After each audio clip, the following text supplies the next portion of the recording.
Okay, so you sent over a fantastic list of games you've been checking out.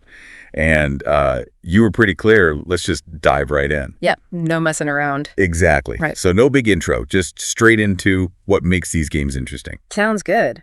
And looking at the list, it's really diverse, isn't it? Even the ones that sound kind of similar, like cozy or management games, they all have a different spin. Totally.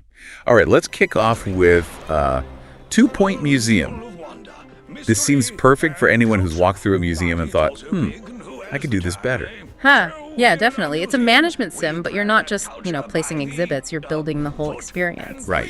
And what's neat is how it mixes that strategy part with this, really charming, funny vibe. You've got 5 themes to juggle: prehistory, aquarium, supernatural stuff, science, even space. So lots of variety there. It's not just about getting the artifacts, it's about how you show them off, right? Making it engaging. Exactly. And the sheer amount of stuff you can use, what was it, over 200 exhibits? Yeah, something like that. And like 350 plus decorative items. So you can really go deep on the customization, make it your museum. Which is huge for replayability. And they have that expeditions feature, too. Oh, yeah. What's that? Well, you send teams out to find new artifacts. So it creates this nice loop you explore, find cool stuff, bring it back, manage it in the museum. Ah, okay. Keeps things moving. Yeah. Plus, they added that little detail about keeping kids off the displays. Yeah. Always a challenge.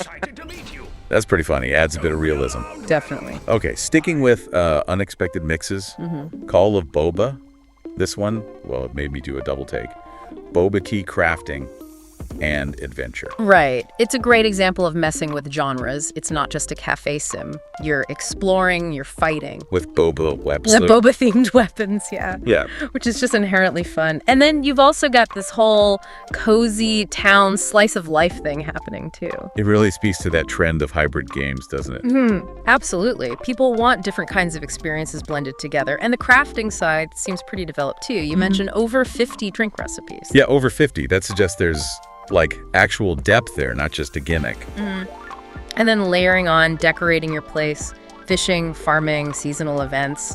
It rounds it out, makes it feel more like a world you live in, not just fight in. Plus the relationship stuff, friendships, quests, even romance options. Right. It hits a lot of different notes. And it's worth mentioning it's an early access, so if you're interested in seeing how it develops and maybe giving feedback, that's an option. Good point. Okay, let's shift gears a bit. Wanderstop. This sounds much more narrative-focused. Cozy, change, tea, self-discovery. Yeah, the premise is really intriguing. A former fighter kind of reluctantly running a tea shop, but in a magical forest. That sets up a potential character arc right away. Totally. Yeah. And the focus seems to be on the small things, brewing tea, talking to customers, but using those to drive the story. It suggests a quieter kind of game, focused on character. Yeah, definitely a different pace. Themes like transformation, patience. Sounds quite introspective. And the team behind it, the Stanley Parable, Gone Home. Oh, wow. Okay. Yeah. So you can probably expect some really clever storytelling, maybe playing with expectations, great atmosphere. That pedigree definitely raises expectations for the narrative side. Yeah. Using that skill in a cozy setting could be fascinating. Exactly. That contrast could be really cool. Okay, prepare yourself for this next one. Mudborne. Frog management sim. Hey? Yes. I love this concept. Frog. Management sim. It's brilliant. It takes familiar, cozy sim ideas, genetics, puzzles, fixing up an environment, but you're doing it all as a frog. From a frog's point of view. Yeah. Catching bugs. Yeah. Wearing hats. The hats, that's the detail that just makes it. But then there's real mechanics under the charm, a breeding system to unlock different frog types. And that unlocks new paths in dream worlds or something. Yeah, exactly. So there's this layering of complexity. It's not just catching bugs. You're managing things like growing mushrooms, running little machines, solving puzzles. The more involved than it sounds at first. Seems like it. They estimate, 20, 30 hours of gameplay? That's pretty substantial. And I like that they mentioned supporting real-world conservation, too. Adds a nice touch. Yeah, that's cool. Okay, next, something that sounds like a palate cleanser. Spilled.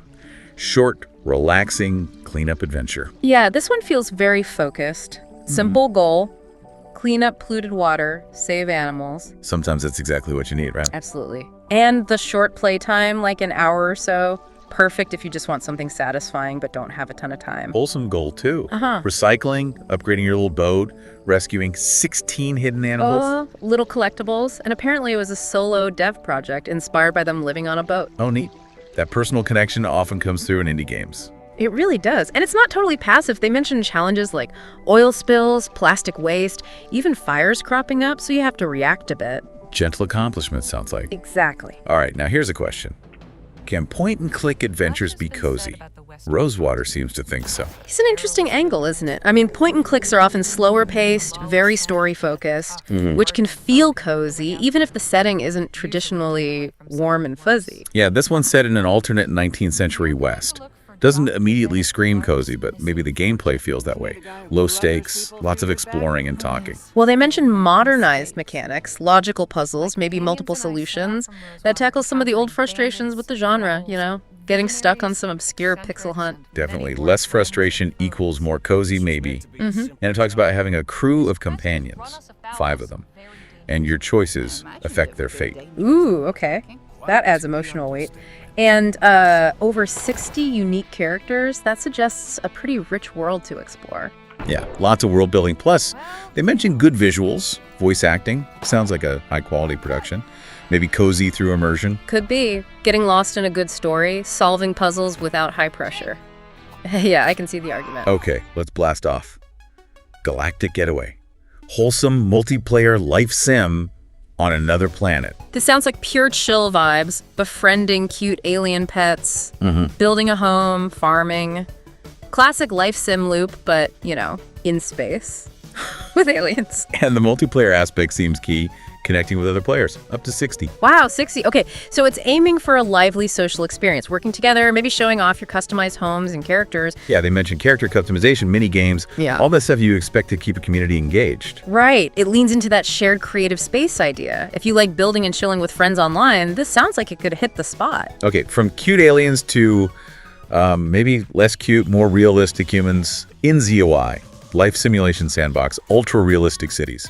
Yeah, this sounds like it's aiming for a much deeper, more complex simulation. The ZOIs, the characters having their own thoughts, feelings, relationships. That suggests more emergent gameplay, right? Things happen because the simulation is complex, not just because you clicked a button. Exactly. Less direct control, maybe more observation and nudging.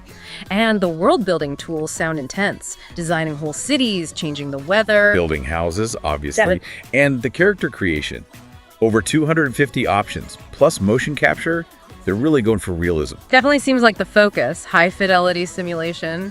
And they mentioned AI-assisted creativity for generating content. Ooh, interesting. And a community gallery, the canvas, for sharing things. Yeah, it sounds like it could have huge potential for player-driven stories and endless tinkering if you're into that level of detail. Right. Okay, nearly there.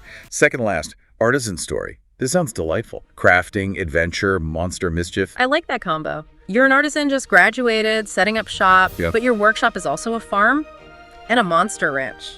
Okay, so you're crafting weapons, meals, potions, plushies. Plushies? Gotta have plushies. But you're also raising monsters you find in dungeons. They help you out, give you materials. Yeah, rare materials for your crafting. It's a neat way to tie the monster raising into the core crafting loop. Clever. And then there's exploring islands, dungeons, festivals, romance. Sounds like a very full world. Very dynamic life sim elements, yeah. And another one in early access, so potential for community input there too. Seems really charming. Totally. And finally, the game with maybe the best elevator pitch, Einstein's Cats. Professor Layton, but fluffier. Haha, sold. Instantly know what you're getting. Right, pure puzzle game, cozy brain teaser. Sorting cats based on clues. Just deduction puzzles, right? Figuring out which cat goes where based on their little quirks. This cat hates hats. This cat only sits next to white cats, that kind of thing. Simple premise, but potentially very satisfying. Black cats, white cats, cats in hats, cats in bows. So many cats. And over 100 puzzles, they said, in different settings. Yeah, sounds like a good amount of content. And the art style looks adorable, hand-drawn. Very cozy visually. Plus that Sticklebuck reward system. That's a lovely little touch. Yeah. And Steam Deck compatible, so you can solve cat mysteries on the go. Perfect. Just pure, gentle puzzle solving with maximum cuteness. Okay, wow. That was a whirlwind tour through the games you sent over.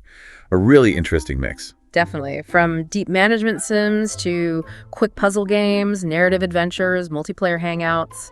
Lots of different flavors of gaming there. So hopefully that gives you a better feel for what each one offers, maybe spark some interest in a few. Yeah, a good starting point for you to explore further. And maybe the question to leave you with is, Thinking about all these different ways to spend time in a virtual world, managing, crafting, exploring, solving, connecting. What kind of experience actually fits what you need right now? Are you looking for that deep strategy challenge or a story to lose yourself in? Maybe a creative sandbox? Or just, sorting some adorable cats? Right. Which virtual escape matches your current mood? This is something to think about.